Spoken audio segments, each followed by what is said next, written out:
Está Néstor Pousa con nosotros, cronista especializado de rock, que no solo estuvo presente en cada uno de los recitales allí en La Falda, sino que además es quien escribe acerca de rock y tiene un conocimiento de toda una movida del centro del país.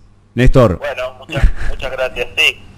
¿Cómo andás, Marcelo? Muy bien, muy bien. Se acaba de cumplir un nuevo aniversario de lo que fue este festival, que quedó en la memoria, donde pasaron muchísima gente. Y bueno, en primer lugar quisiera saber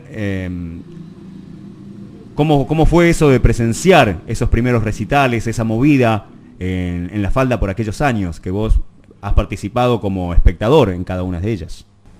Sí. Bueno, el festival empezó en febrero de 1980, o sea que en este febrero se cumplieron 42 años de la primera edición. Y bueno, y si me pongo a recordar, en aquel momento fue una gran sorpresa que se hiciera un festival de esas características en La Falda. La Falda tiene un anfiteatro municipal que fue construido para el Festival Nacional del Tango en la década del 60. Pero bueno, al ser municipal se usaba para un montón de actividades, aparte del Festival del Tango. Que de hecho, cuando empezó el Festival de Rock, el Festival del Tango no se estaba haciendo en ese momento. Y fue una gran sorpresa para todos, para los que ya seguíamos el rock por una cuestión generacional, como era mi caso, como para los que no eran rockeros y de repente tenían una movida así en el pueblo, ¿viste? Un festival que logró concitar la atención de todo el país desde la primera edición. Fue creciendo en cantidad de público, pero ya la primera edición tuvo mucha gente y al realizarse en febrero lograba que vinieran chicos y chicas de todo el país, porque coincidía con las vacaciones de muchos, ¿no?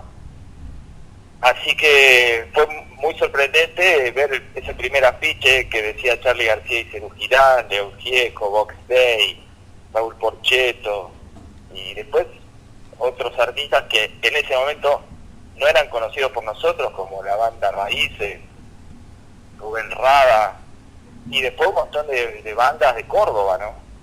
Que no tenían esa oportunidad de actuar en festivales grandes junto a las figuras consagradas a nivel nacional. Aparte, estamos en época de plena dictadura militar, no había festivales en ese momento.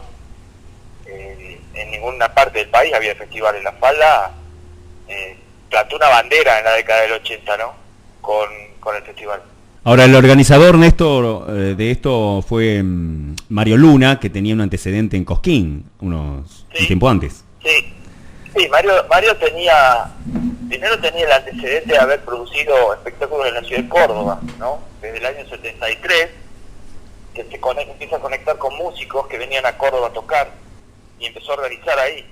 Y en el 75 surge la idea de hacer un festival con todas esas bandas, y en febrero del 76, el 21 de febrero del 76, es un festival de una sola noche en la Plaza de Folclore, en la Próspera Molina. Uh-huh.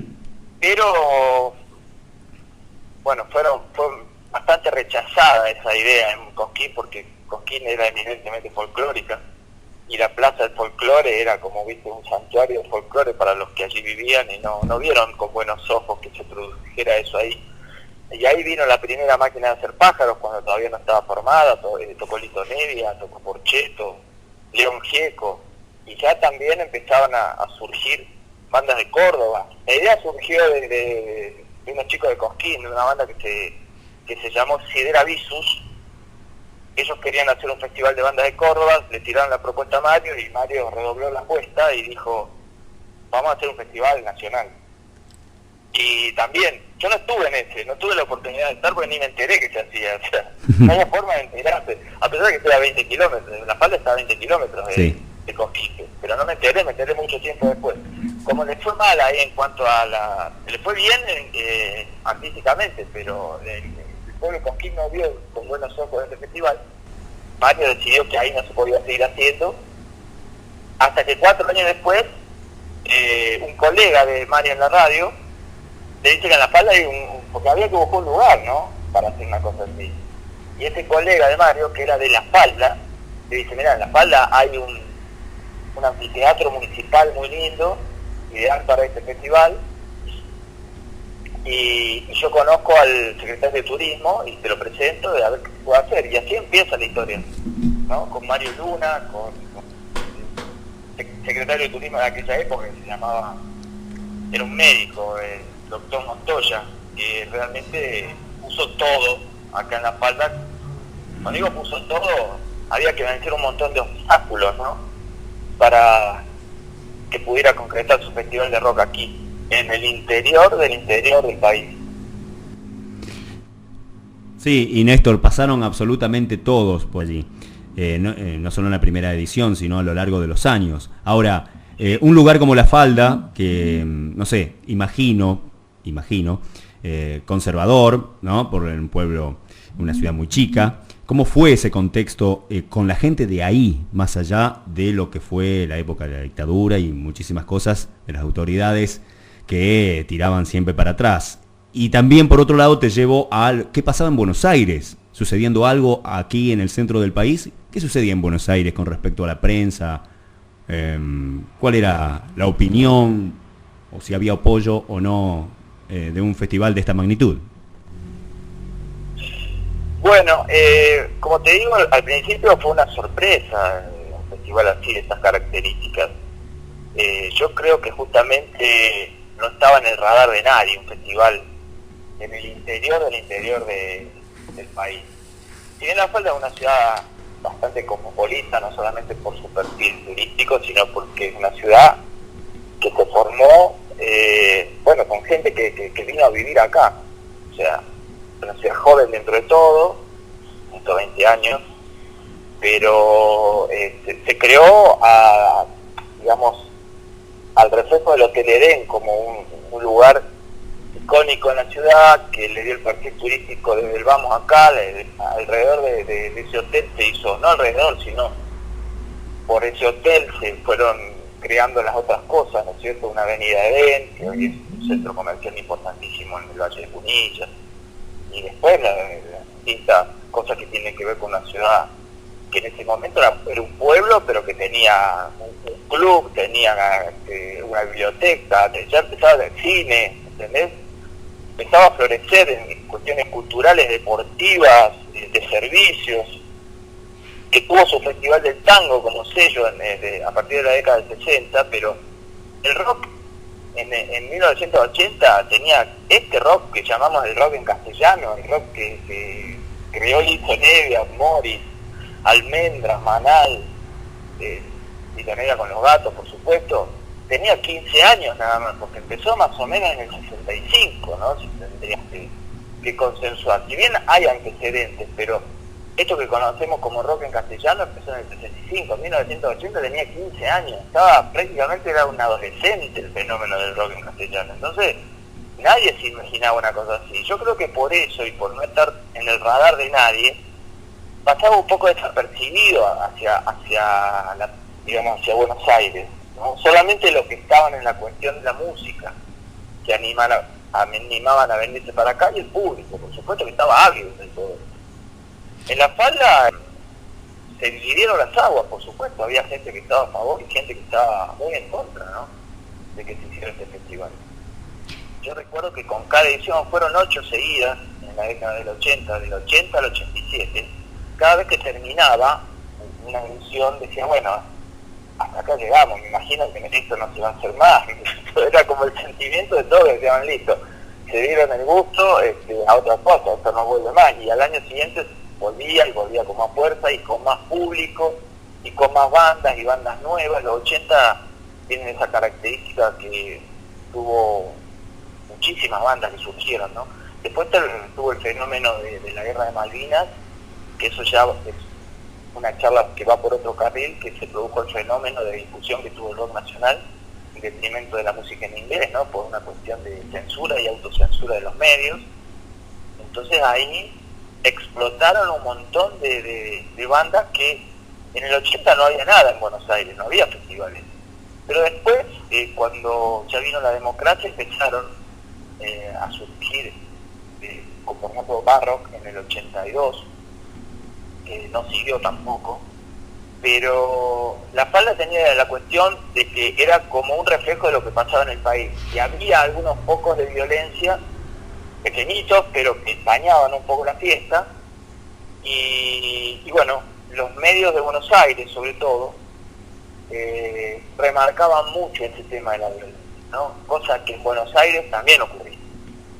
Y acá se instaló una idea de como que la falda fue un festival violento de punta a punta, cosa que no es así, pero quedó esa idea instalada, un poco porque la gente que venía se llevaba esa mala imagen, ¿no?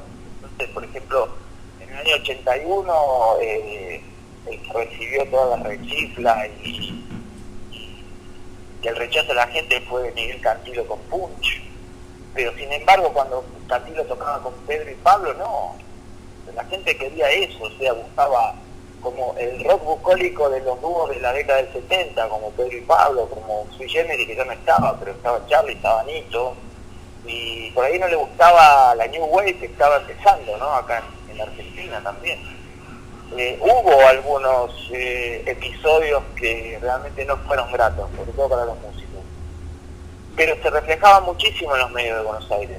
Todavía conservamos la revista Pelo y la revista Expreso Imaginario que cronicaban todas las ediciones con títulos realmente rimbombantes, como La falda no sirve más, si no es detenido a tiempo puede ocurrir una catástrofe, que afortunadamente nunca pasó una catástrofe. Sin embargo, esa catástrofe ocurrió en Buenos Aires, en Cromañón, y eso nadie se la vio venir. Y si la vieron venir, nadie dijo nada. Pero bueno, esta es la historia. O sea, la historia está para ser analizada y contada tal como fue. Hoy, digamos, con el diario del lunes podemos analizar todas estas cuestiones. En La falda realmente nunca hubo una catástrofe, hubo hechos desgraciados, o sea, momentos incómodos que sufrieron muchos artistas, pero te puedo asegurar que en todas las crónicas que yo leí de la década del 80 de festivales en Buenos Aires, ocurría exactamente lo mismo que pasaba en La falda, y sin embargo se le hacía la vista gorda, o se tomaba como era en realidad, era un emergente de una sociedad que estaba saliendo de un gobierno militar y de muchos años de oscuridad y de dictadura, y que se estaba abriendo a un mundo nuevo, ¿no? Y a un mundo donde las garantías individuales y la libertad empezaba a florecer, digamos. ¿Cómo te va? Néstor Majo te saluda. Hola Majo, ¿cómo te va? Mucho Bien, gusto. El gusto es mío. Bueno, todo esto que vos venís relatando lo tenés plasmado en tus libros. Mi pregunta es, que ya lo estuve relojeando, la verdad que es muy interesante, me gusta el de la segunda edición ampliada. ¿Te quedó cosas por contar de tanto que pudiste vivenciar y pudiste también relatar desde tu lugar de periodista? ¿Pensás que podés sacar otro libro para poder seguir contando? Porque viste que uno piensa que ya vio todo, contó todo, pero me parece que hay mucho todavía data por decir.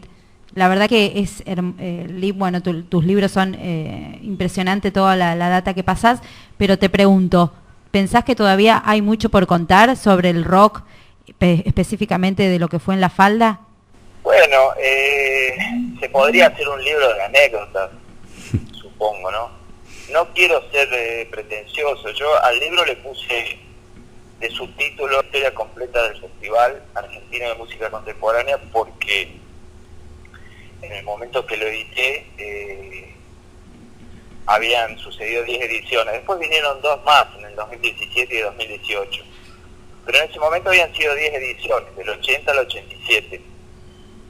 Después hubo una en el 92 y otra en el 2002. Yo el libro lo saco, la primera edición salió en el 2009 y la segunda y ampliada en el 2016. Yo creo que ahí la historia está completa y está redonda. O sea, el fenómeno quedó reflejado ahí.